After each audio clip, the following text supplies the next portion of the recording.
Buenas noches, amigos, amigas. Estamos nuevamente en este programa de plataforma, este espacio que nos da el canal TVX para poder acercarnos, para poder conversar, para poder aprender un poquito de lo que yo digo y de lo que ustedes también comentan a través de las redes sociales, las preguntas que hacen, los comentarios que ponen. Ese intercambio, ¿no?, que podemos tener y que es al final de cuentas lo que nos va enriqueciendo la discusión. Porque como hemos dicho ya muchas otras veces, estamos construyendo realidad compartida. Cada uno, cada una desde nuestros propios espacios está aportando en la construcción de esta realidad compartida. Y cada uno y cada una, con nuestras decisiones y con nuestras acciones, por más pequeñas que puedan parecer, podemos estar o no aportando a dejar un mundo un poquito mejor de como lo hemos recibido. Y ese aportar es justamente aquí también, en este intercambio que podemos tener de ideas, de discusiones, de visiones de mundo, de conceptos, ¿no? Un saludo a los amigos, amigas que vienen comentando los programas anteriores. Un saludo a nuestros amigos, amigas televidentes ahora en Estados Unidos. Ahí estuvimos viendo cómo están comentando en el video pasado. También hasta Suecia, a Willy Bernal, que ha venido siempre viendo los videos y que viene siempre sintonizando los programas de aquí de plataforma y que ya en muchas otras ocasiones ha comentado, ¿no?, y ha enriquecido esta discusión.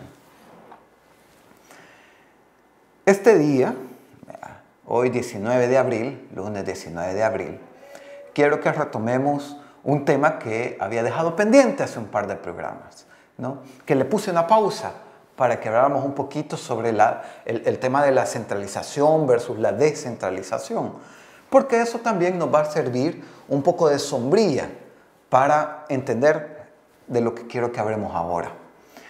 Decía en un programa anterior, un par de programas anteriores, que ante acusaciones externas de personajes externos, la mejor respuesta, más allá que un intercambio de twitters o en un intercambio en Twitter o un intercambio de tweets o un intercambio de emisión de premios, más allá de eso, la mejor forma de responder es con transparencia, ser capaces de explicar cómo se están haciendo las cosas y por qué se están haciendo las cosas.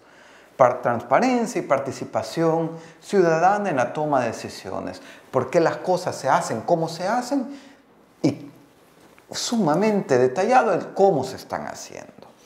Y ante eso, las críticas y las acusaciones de personajes externos pues quedan respondidas, ¿verdad? Y no es necesario acudir a un enfrentamiento en Twitter o a una apelación de emociones y sentimentales de quién es el que vocifera más alto o quién ocupa los discursos más estridentes. No, eso no es necesario.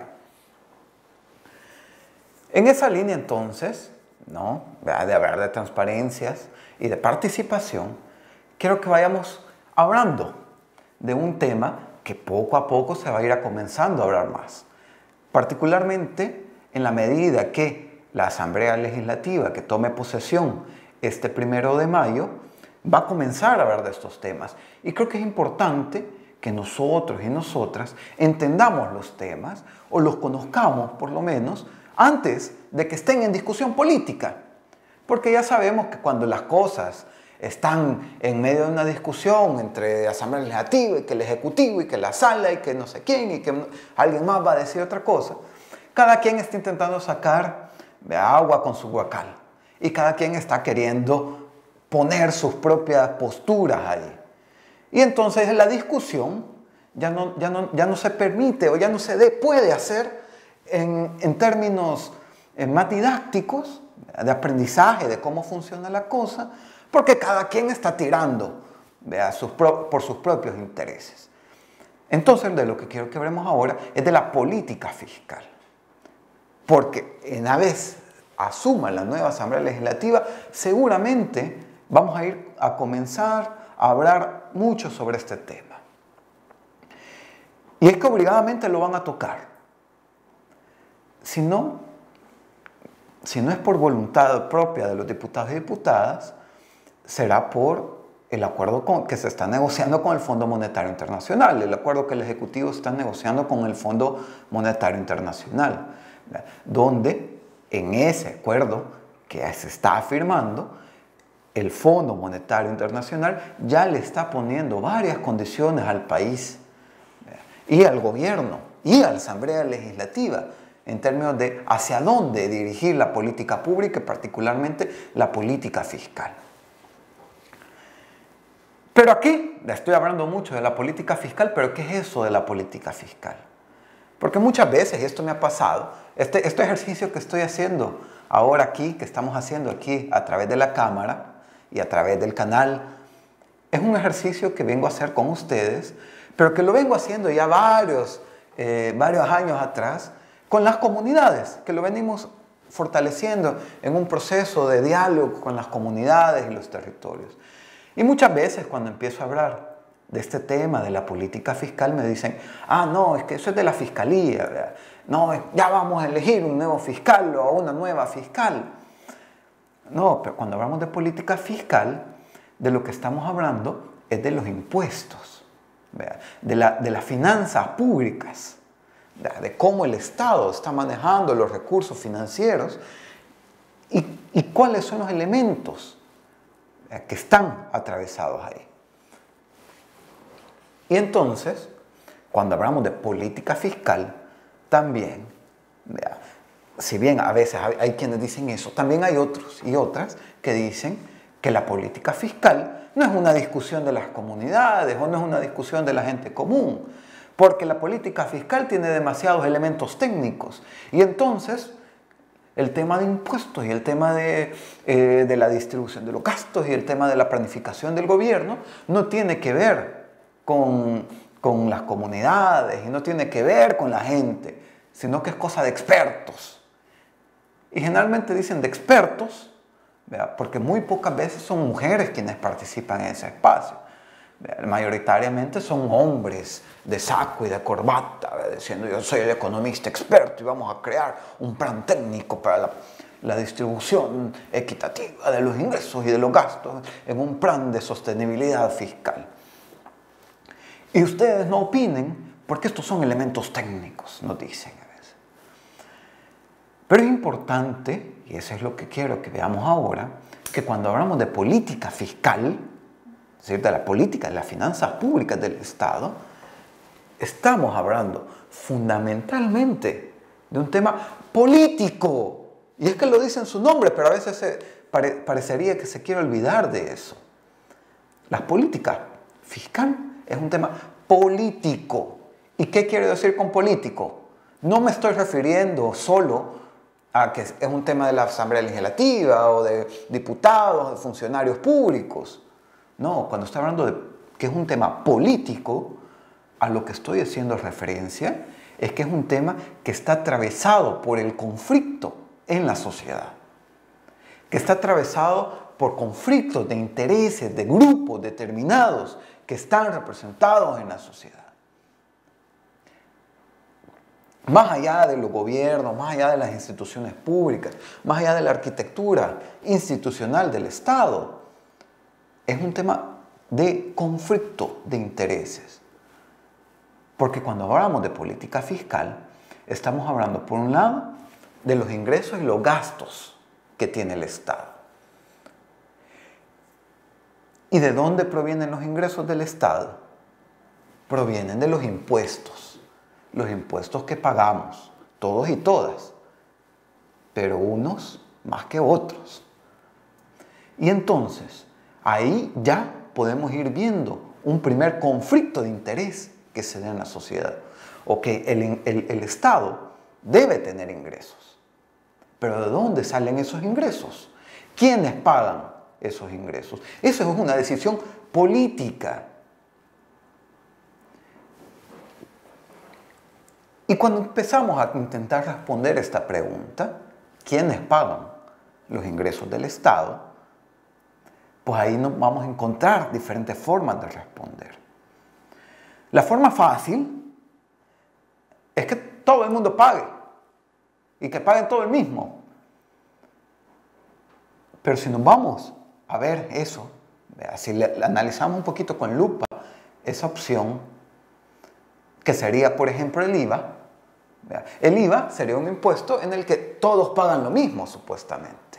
Porque todo el mundo va a pagar el 13%. Pero si nos detenemos a ver en detalle ese impuesto, nos damos cuenta de algo. Ese mismo 13% no pesa lo mismo para alguien que tiene bajos ingresos o para alguien con grandes, enormes ingresos. Por ejemplo,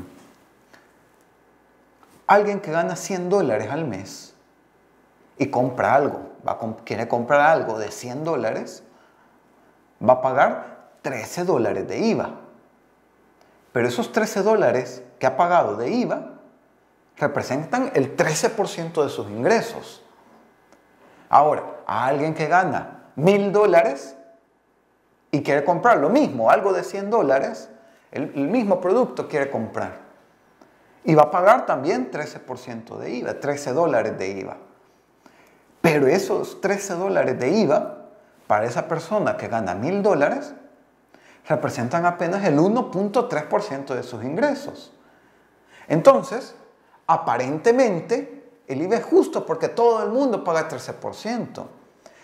Pero si somos equitativos y nos fijamos en la capacidad de pago de las personas, en los niveles de ingresos de las personas, nos damos cuenta que el IVA entonces carga más a quienes menos tienen. A eso se le llama un impuesto regresivo. Y entonces ahí ya podemos ir viendo un primer conflicto que hay. ¿Qué tipo de impuestos? ¿Se ponen esos impuestos que cargan más a los que tienen menos? ¿O ponemos otro tipo de impuestos que cargan más a los que tienen más? Por ejemplo, los de la renta, o impuestos a la propiedad, ¿no? O impuestos al patrimonio, como hay en otros países y no hay aquí, impuestos al patrimonio. Y por el otro lado, en términos de gastos, también hay un enorme conflicto político de la sociedad, que tiene que ver particularmente con cuál es la función del Estado. Porque hacia ahí es donde se van a dirigir los egresos, los gastos que va a hacer un gobierno. Para algunos y para algunas, el Estado debe de ser lo más pequeño posible y lo menos interventor en la economía. Y que lo único que debería de hacer el Estado es la administración de justicia, ¿no? El gran encargado de la administración de justicia sería el Estado, y que ese sería su papel fundamental. Y velar porque todas las reglas se cumplen. Y que entonces el principal derecho que debe defender el Estado es el derecho de la propiedad, particularmente privada, la propiedad privada. Hay quienes decimos que no, que hay que ir más allá que eso. Y aquí, de nuevo, este no es un espacio imparcial, se lo he dicho varias veces. Por lo menos los días lunes, en este programa de plataforma, conmigo, es un espacio en defensa de lo público, lo común y lo comunitario. Y por tanto decimos, no, eso no basta. El Estado no puede limitarse a eso. El Estado debe reconocer otros derechos y por tanto trabajar por asegurar la garantía de esos derechos. Derechos básicos como la educación, como la salud, como la alimentación, el acceso al agua, las pensiones, la erradicación de la violencia contra la mujer, la promoción de la autonomía económica, la autonomía comunitaria, la defensa de los territorios, del medio ambiente. Todo eso para nosotros y para nosotras. Son derechos que el Estado debe de garantizar. Pero para garantizarlos entonces necesita destinar recursos a eso. Y entonces ahí ya se vuelve otro conflicto político. Otro tema político porque representa conflictos de interés. Porque si vemos que el Estado debe velar por la defensa de los territorios y de la naturaleza, entra en conflicto con la promoción de los megaproyectos, por ejemplo, las megaconstrucciones. Y ahí tenemos clarísimo el ejemplo de Valle el Ángel, de cómo gobiernos tras gobiernos de distintos colores, gobiernos de Arena, gobiernos del FMLN, el gobierno del presidente Bukele, ha venido gestionando y dando permisos para construcción en la zona del Valle del Ángel, que es una zona de recarga hídrica para todo San Salvador y que impacta directamente en las comunidades ahí, pero va a impactar también en todo el abastecimiento de agua para San Salvador, por estar poniéndole cemento a la zona donde se recargan los mantos de acuífero. Ya ven, entonces son conflictos sociales, conflictos de intereses que se dan y que se ven reflejados en la política fiscal, en la conformación de ingresos y de gastos del Estado. Pero hay otros dos componentes de la política fiscal que son también sumamente importantes, además de los ingresos y de los gastos. Por un lado, la sostenibilidad y la suficiencia de la política fiscal, de cómo se manejan las finanzas públicas. ¿Qué quieren decir esas dos palabritas? Sostenibilidad y suficiencia. Por un lado, la sostenibilidad quiere decir que los gastos que se hagan tienen que ser sostenibles en el tiempo con respecto a los ingresos que se tienen. ¿Sí? No querer gastar a lo loco, así, demasiado, sin tener sustento de los ingresos. Porque al final, eso, por ejemplo, se podría cubrir con deuda pública. Pero esa deuda pública de hoy, que significan proyectos para hoy, vean la foto bonita de hoy, van a significar menos recursos para educación, para salud, para el agua, para la alimentación, para mañana.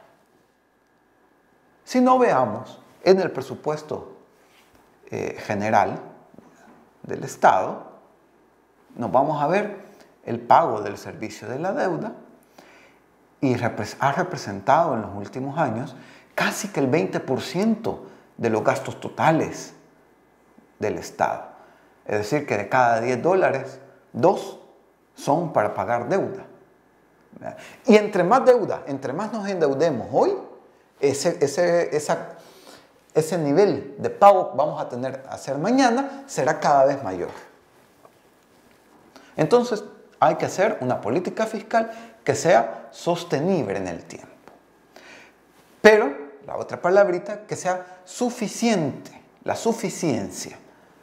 Es decir, que tampoco se trata de que por hacerlo sostenible vamos a estar recortando salud o educación, o agua o alimentación, o hacer que el Estado le otorgue a las empresas la capacidad de gestionar bienes públicos con tal de hacerlo sostenible. Hay que hacerlo suficiente. Y para eso hay que ver el lado de los ingresos. Si nos vamos a ver de nuevo el presupuesto general y nos vamos a ver las previsiones de los ingresos, la mayor parte de los ingresos del Estado provienen de los impuestos que pagamos los hogares. Alrededor del 83% de los ingresos del gobierno, los ingresos tributarios del gobierno, son de los impuestos que pagamos los hogares y el resto de los impuestos que pagan las empresas. Entonces somos los hogares quienes estamos financiando la política fiscal. Y si nos vemos a ver un poquito más a profundidad, así con lupa, nos damos cuenta que incluso ni en todos los hogares ni en todas las empresas se paga de manera equitativa. En un documento del Ministerio de Hacienda que se llama Marco Fiscal de Mediano y Largo Plazo, se hace un cálculo de cuánto está pagando cada decil de ingresos. Es decir, si dividimos a la población entre el 10%, sí, del 10% de menores ingresos al 10% de mayores ingresos. Y por ejemplo, en los impuestos a las personas jurídicas, que serían las empresas, el 10% de las empresas con menores ingresos está pagando una tasa efectiva de alrededor del 8%. Y el 10% con mayores ingresos está pagando una tasa efectiva de alrededor del 2.4%. Ya ahí, entonces, también estamos viendo estos temas de inequidad. Y un cuarto elemento, ya vimos, ingresos, gastos, sostenibilidad y suficiencia. Y el cuarto elemento que debe de tener la política fiscal es la transparencia y la participación ciudadana. Porque al final de cuentas, el manejo que se haga de esos fondos depende o debe de estar en función de las decisiones de la gente. Y por eso, de nuevo, el tema de la descentralización, de la capacidad de darle autonomía a los territorios, a las localidades, para saber tomar sus propias decisiones, más allá de lo que se diga en San Salvador, de parte de una mesa de hombres de saco y corbata encerrados en un salón con aire acondicionado, tomando las decisiones de lo que se va a hacer allá en el Guayaquil, de lo que se va a hacer en Sesembra, o de lo que se va a hacer en Guaymango. Entonces es importante que haya participación ciudadana y transparencia, fundamental, para que todos estos conflictos políticos que se condensan en la política fiscal puedan ser abordados por todos y todas en la sociedad, porque es un tema que nos corresponde a todos y todas. Como les dije al inicio, este va a ser un tema que va a venir sonando en los próximos días, cuando asuman la nueva Asamblea Legislativa. Ya hay algunas negociaciones con el Fondo Monetario Internacional de parte del gobierno central, donde se están estableciendo condiciones de qué hacer en términos de la política fiscal. Nosotras, todavía no sabemos cuáles serán esas condiciones. Va a ser importante que el gobierno las vaya transparentando y sabemos a qué nos vamos a enfrentar en eso. Porque hay que tener cuidado. En general, a los gobiernos les gusta presentar este tipo de acuerdos y de diálogos con organismos internacionales como grandes logros de su gestión. Lo vimos en los 90s con los préstamos del Banco Mundial, que al final de cuentas fueron la piedra que sustentó el modelo neoliberal. Lo vimos después cuando asume Mauricio Funes en el gobierno del FMLN. Al inicio de su gobierno presentó como el gran primer logro un acuerdo de stand-by de $800 millones con el Fondo Monetario Internacional. Ahora están en el proceso de una nueva negociación con este nuevo gobierno y esperemos, ¿no?, a ver qué se dará. Pero no lo veamos hasta que ya esté en la discusión política, sino que vayamos entendiéndolo. Y para eso vamos a estar en estos procesos. Un abrazo, amigos, amigas. Nos vemos el próximo lunes en el siguiente programa de Plataforma.